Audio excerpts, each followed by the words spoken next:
What happens when one of America's boldest new political firebrands goes head-to-head with a sharp-tongued television veteran? Live, on national television, you don't get a polite chat. You get a televised eruption. This wasn't your average morning show interview.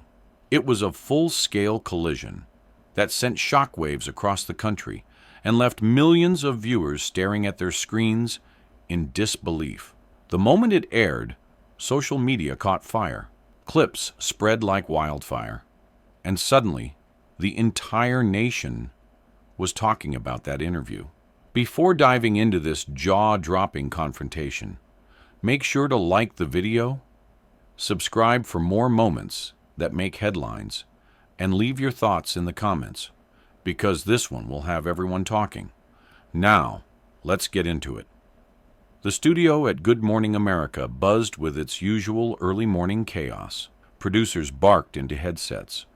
Assistants darted between cameras. Makeup artists made their last frantic touch-ups, while the teleprompter operator wiped sweat from his brow.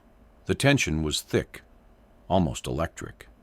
In the center of it all sat Karoline Leavitt, calm, poised, and radiating confidence. She wasn't just another guest. She was a rising political star, and she knew exactly how to command a stage. Across from her sat George Stephanopoulos, flipping through his note cards with that signature grin. The kind that said, "I've done this 1,000 times." He thought it would be routine. A friendly talk about her new book. Maybe a few policy sound bites. Nothing dramatic. But the second the cameras started rolling, the air shifted. The politeness vanished. This wasn't going to be a conversation. It was going to be a confrontation. "Good morning, Karoline. Thanks for joining us," George said smoothly, his tone polished to perfection. "Glad to be here," Karoline replied, steady and fearless, her New Hampshire grit showing through every syllable. And just like that, the stage was set for a battle no one saw coming. Every word, every glance, charged with tension. The audience didn't know it yet, but they were about to witness one of the most talked-about on-air moments of the year. "So," George leaned forward slightly, voice sharpening as he shifted his cue cards, "let's talk about your new book," George began, his smile polite, but his tone laced with skepticism. "You call it another conservative manifesto and say it speaks for forgotten Americans. But critics argue you're just recycling the same old slogans. How do you respond to that?" The question hadn't even cooled in the air before Karoline's smile stiffened ever so slightly. "Well, George," she shot back smoothly, "maybe those critics should actually read the book before dismissing it. Every policy I wrote about addresses something real, something different, something urgent." The atmosphere shifted instantly. The tension was thick enough to feel. But George wasn't finished. He was just getting started. He leaned forward, eyes narrowing, voice sharpened like a blade. "Isn't this all just a pattern, though? Another young conservative waving the America First banner, saying the same old things wrapped in new packaging? Are you really bringing anything fresh to the table?" Backstage, producers froze. No one had expected this to turn into a live sparring match. The control room was silent except for the sound of someone whispering, "Keep rolling." Karoline didn't flinch, not once. "Maybe the real problem," she replied, her voice calm but burning with conviction, "isn't that I'm consistent. It's that Washington forgot what it means to actually represent real Americans. People from towns like where I grew up. Places where authenticity isn't a slogan, it's survival." Her words hit like a punch, and the energy in the studio changed completely. George's smile faltered for a split second, but he pushed forward, sensing the tension could make for viral TV. "What about your experience?" he asked, cutting in. "You've risen fast. Some say too fast. Are you really ready for the kind of responsibility that comes with this platform?" That one landed deep. It wasn't just a challenge. It was personal. Karoline's jaw tightened. The silence that followed was suffocating. Irresponsible? She repeated slowly, her tone calm but edged with ice. Have you ever had to fight tooth and nail just to be heard? Ever had to? Ever had to prove your worth just to earn a seat at the table? Karoline's voice was low but fierce. Her eyes locked on George with unshakable intensity. It wasn't just a look, it was a challenge. Every viewer watching could feel the electricity radiating through the screen. George didn't back down. I'm not questioning your struggle, he said quickly, his tone tightening. I'm asking about your responsibility as a national figure. But instead of cooling things down, that only fanned the flames. Karoline leaned forward, her eyes blazing. I never asked to be a savior, she said firmly. I asked for the chance to represent real people with real problems. What you call talking points, I call survival plans. The tension in the studio was suffocating. You could almost hear hearts pounding behind the cameras. Karoline's words were landing like blows. And George's polished calm was beginning to crack. Don't you think, he pressed, his tone growing sharper, that with so many young supporters, you owe them more than slogans? Don't you owe them a responsible message? Karoline didn't even blink. I owe them truth, she snapped back. I owe them proof that you can rise up, speak out, and challenge the system without selling your soul to it. I'm not here to play nice for ratings. I'm here to fight for the people who've been ignored for far too long. Now both of them were leaning in. Voices raised, faces tight with emotion. The polite veneer of a morning show was gone. This was a live duel. George's voice sharpened again. But you criticized the system while benefiting from it. Isn't that hypocritical? And that was the spark, the one that lit the fire. Karoline pushed back her chair and stood. The sound of it scraping across the studio floor sliced through the silence. You want to talk about profit? She fired back, eyes blazing. Let's talk about how networks like yours profit off fear and outrage, how you sit here and stir division while accusing others of being the problem. The cameras kept rolling. The crew didn't dare cut to commercial. This was no longer an interview. It was open war. George's voice rose too, sharp and defensive. That's not what this is about, and you know it. I'm talking about your role, your leadership, George finished sharply. But Karoline was done playing defense. No, George, she cut in, her tone slicing through the air. You're not asking about leadership. You're creating controversy because you need it. You invited me here to talk about a book, and you turned it into an ambush. The entire studio froze. Not a whisper, not a shuffle. Even the camera operators seemed to hold their breath. Karoline's voice filled the silence like thunder. You're not asking questions, she said, her tone steady but blazing. You're pushing a script. You want to call this journalism?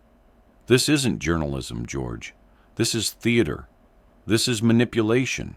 The words hit hard, and just when everyone thought it couldn't possibly go further, George stood up too. His chair screeched back against the floor, echoing through the stunned studio. I've been in journalism since before you were even in public life, he barked, eyes flashing. I don't need lectures from you. The clash had reached its breaking point. Karoline, face flushed with anger and adrenaline, leaned across the desk, her voice shaking with fury. Is that what you think I am? Some lucky kid who stumbled into politics? I've fought for every inch of ground I stand on. The air in the room was electric. Every producer, every camera operator knew this was beyond control. The control room was chaos, but no one dared cut the feed. The story had taken on a life of its own. Karoline glared at George, her tone sharp and unrelenting. You ask me about responsibility, she said, her words slicing clean. Then answer me this. What's your career built on? What have you actually created that's helped the people left behind? George opened his mouth, but his voice cracked under the pressure. My job, he managed, is to hold people accountable. But Karoline wasn't backing down. Not now. No, she fired back, eyes locked on his.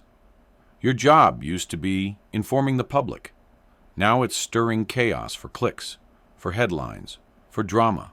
George tightened his grip on his cue cards like they were the only thing keeping him steady. His composure was slipping, fast.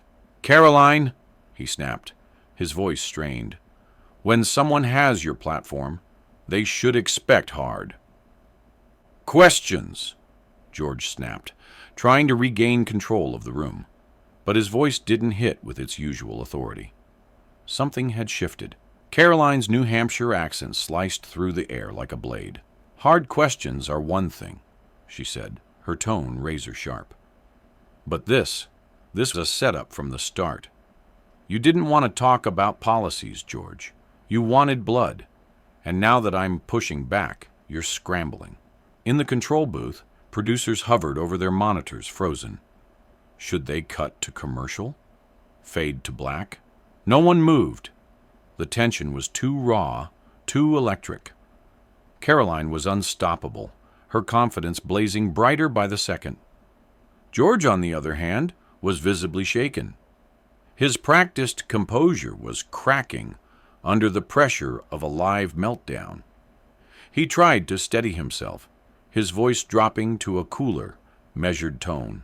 Now, I came prepared to ask meaningful questions about your platform. If you can't handle scrutiny, that was it. The trigger. Don't you dare suggest I can't handle scrutiny.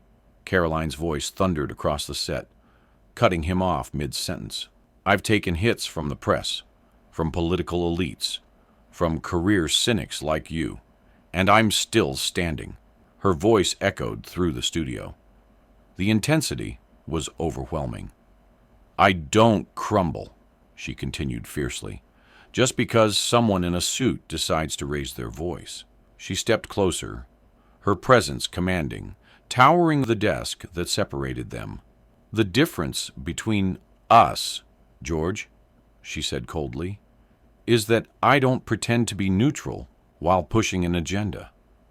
I'm honest about who I fight for. George's face flushed red, whether from anger, embarrassment, or both, no one could tell. You're twisting this, he shot back. I'm asking what millions of people are already wondering. What message are you sending with this kind of rhetoric? Karoline let out a sharp, bitter laugh. You want to talk about messages? She said, her tone cutting through the air like glass. Let's talk about what you're telling people. That when a young woman dares to challenge the media's favorite narratives, she'll be dragged across national television for it. The camera began to zoom in slowly, framing Karoline in a tight shot as the energy in the studio reached a breaking point. Every breath, every glare, every word felt like it might ignite the air itself. Karoline leaned in even closer, her voice dropping low, but every word carried danger. That, if you don't play nice with the establishment, she said, each syllable deliberate, you'll be painted as divisive, dangerous, even reckless, when all you're doing is telling the truth. George opened his mouth to speak, but Karoline cut him off with brutal precision. You didn't read my book, she said flatly. You skimmed a few headlines, memorized some talking points, and walked in here with your mind already made up. In the control room, panic hit. The director finally signaled to cut for commercial, but the cameras kept rolling. No one dared to stop. Everyone knew exactly what they were witnessing. This wasn't just an interview anymore. This was history in the making. George tried to steady himself, straightening his tie, searching for composure. If you're truly representing unity, he asked tightly, why does your message always come wrapped in confrontation? Karoline didn't miss a beat. Because confrontation is the only language the establishment understands, she fired back. You don't listen to calm voices. You ignore them. But raise your voice. Stand your ground. And suddenly, you're branded a threat worth silencing. The energy was electric. Every viewer watching from home could feel it. The pulse, the fury, the truth in her words. This wasn't a rehearsed campaign line. This was raw, unscripted, and burning with conviction. Karoline wasn't just defending herself. She was ripping down the curtain between political media and manipulation, exposing what most people only suspected. George blinked, visibly thrown off. "So now you're accusing the entire press of being corrupt?" he asked, his voice unsteady. Karoline didn't hesitate for even a second. "I'm accusing people like you," she said sharply, "who pretend to be objective while pushing narratives that protect power, not people." George tried to pull himself back together, but his voice dropped to a near whisper. "That's not fair," he muttered. "No," Karoline snapped, stepping closer again. "It's not fair. But that's the reality Americans live in every single day. And unlike you, I don't get to hide behind a network and a title when things get hard." Karoline's words hung in the air like a challenge. Then she turned, not to George this time, but to the camera itself. Her gaze cut straight through the lens, reaching the millions watching at home. "People are tired," she said, her voice trembling with emotion, but never losing strength. "Tired of being talked down to. Tired of being told that if they don't fall in line with the system, they're somehow the problem."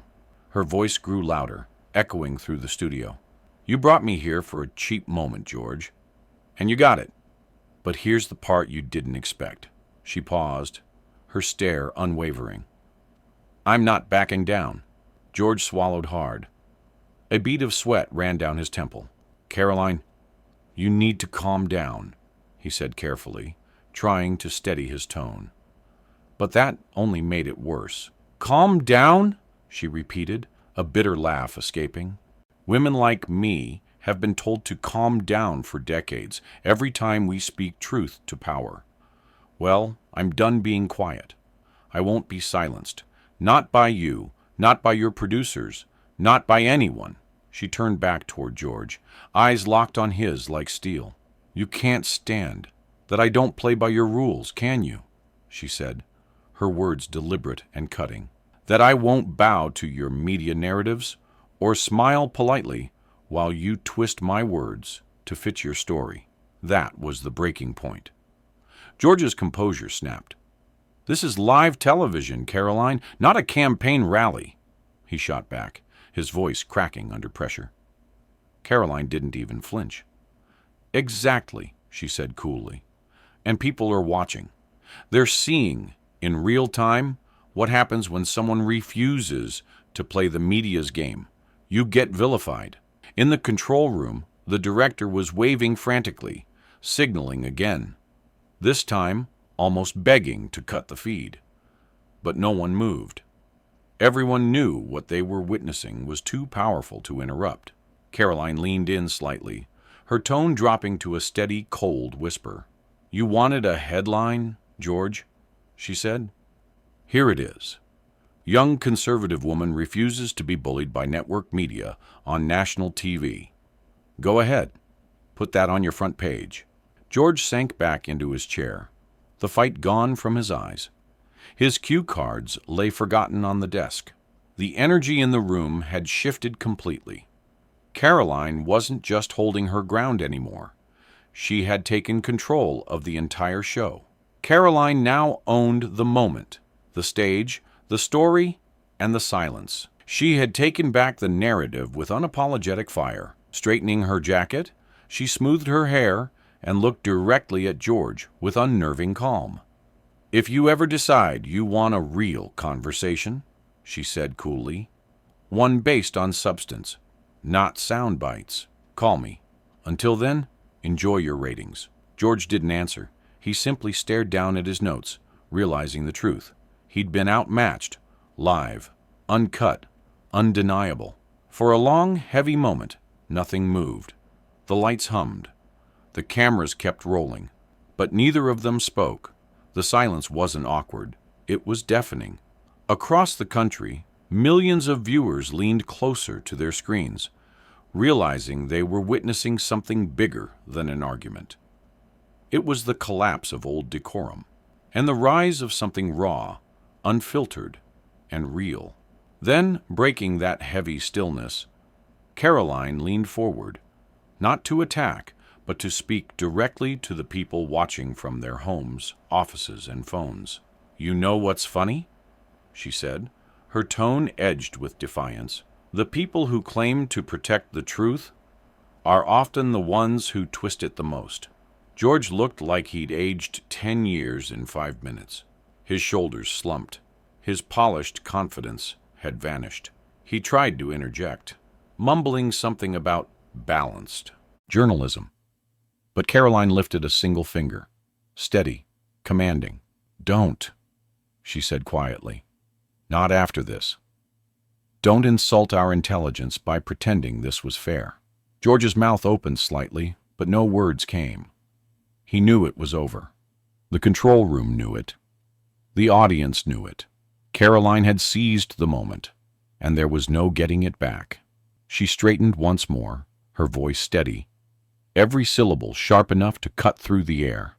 "You came after me," she said, "because I don't belong to your club, because I—" "Don't check the right boxes," Karoline continued, her voice steady but full of fire.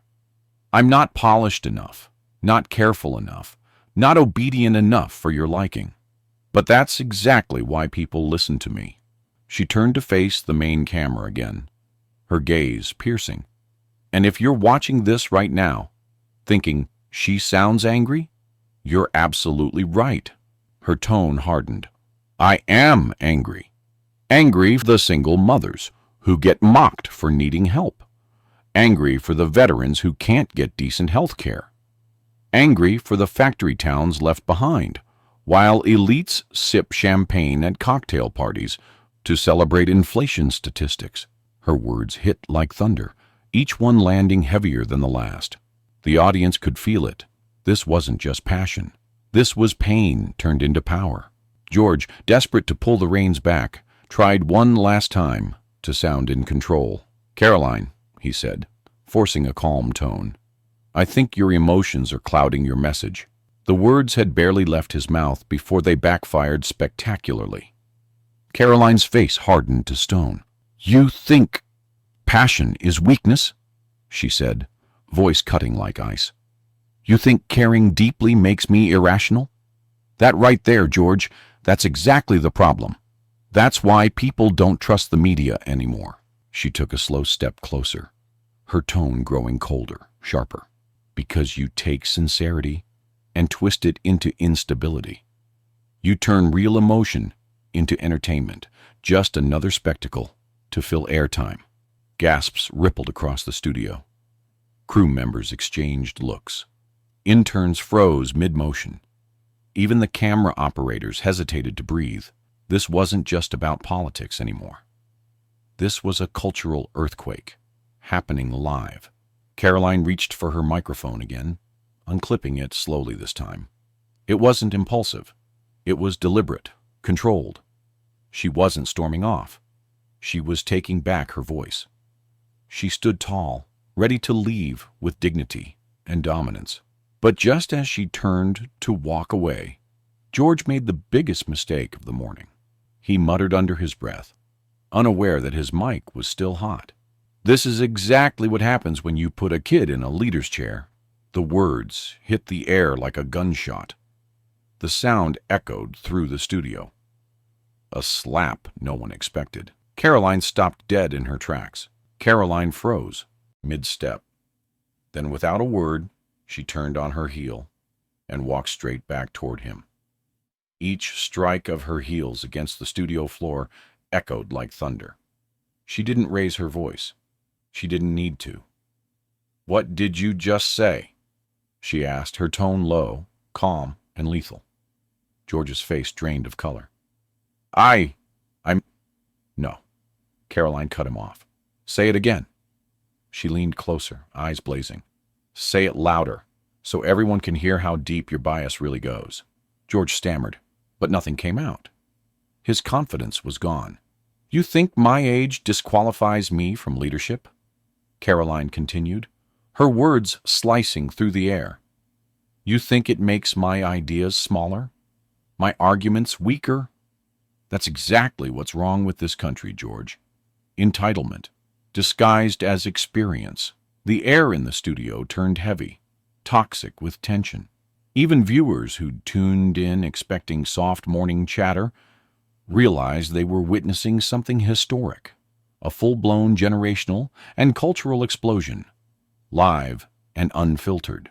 I don't need to be 60 to understand that Americans are tired of being lied to, Karoline said, her voice rising again, every syllable carrying fire. I don't need gray hair to know that people are suffering while the media distracts them with gossip, spin, and celebrity nonsense. She wasn't just talking to George anymore. She was talking to the system itself. You tell young people to wait their turn, she said, to play by the rules, to serve a system that's never served them. And when they dare to break the mold, you call them reckless. By now, she wasn't reacting. She was leading. Every word landed with precision and purpose. But you know what's actually reckless? She asked, her tone lowering to a chilling calm. Leaving America in the hands of people who think leadership is defined by tenure instead of truth. The studio was silent. Every camera, every mic, every person was frozen. George blinked, speechless.